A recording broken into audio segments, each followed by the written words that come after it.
இனிய வணக்கங்கள். இந்த சிறிய பதிவிலே நம்ம போகர் சித்தரை பத்தி பார்த்துக்கிட்டு வரோம். சில காலங்கள் கழித்து சமாதியில் இருந்து 9 சித்தர்கள் அவருக்கு தரிசனம் கொடுத்தார்கள் என்று நேற்றைய பதிவிலே பார்த்தோம் அல்லவா?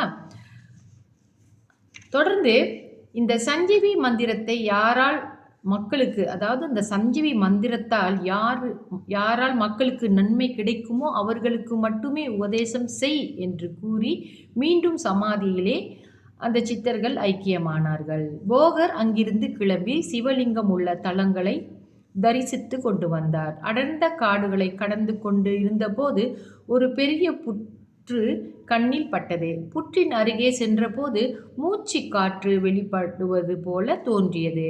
புற்றின் முன்னே ஏன் எதற்கு என்று அறியாமலே மனதின் கட்டளையின்படி தியானத்தில் அமர்ந்தார் போகர்.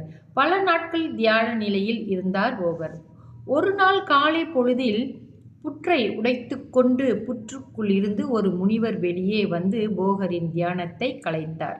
கண்களை கூச்சச் செய்யும் பிரகாசமும் முகத்துடன் அந்த முனிவரை பார்த்து போகர் வணங்கினார்.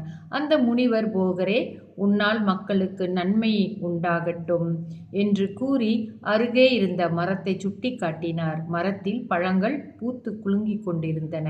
அந்த பழத்தை சாப்பிட்டால் பசி என்பதே அணுகாது, முதுமையும் வாராது, நீ செய்யும் தவத்திற்கு பெரும் துணையாக இருக்கும் என்று கூறி பேசும் சிலையை கொடுத்துவிட்டு மீண்டும் புற்றில் அமர்ந்து தியானத்தில் ஆழ்ந்தார் அந்த சித்தர். சிலையை கையிலே வாங்கி கொண்ட போகர் மரத்தின் காய் பழங்களை எடுத்து சாப்பிட்டார். மனம் மட்டும் உடலும் இளமையாக மாறியது.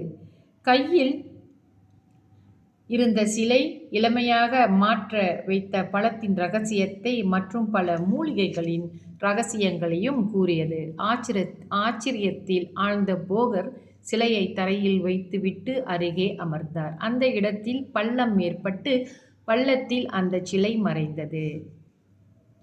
தொடர்ந்து இன்னும் போகர் சித்தரை பற்றி இருக்கு. நம்ம நாளைய பதிவிலே தொடர்ந்து பார்ப்போம். நன்றி, வணக்கம்.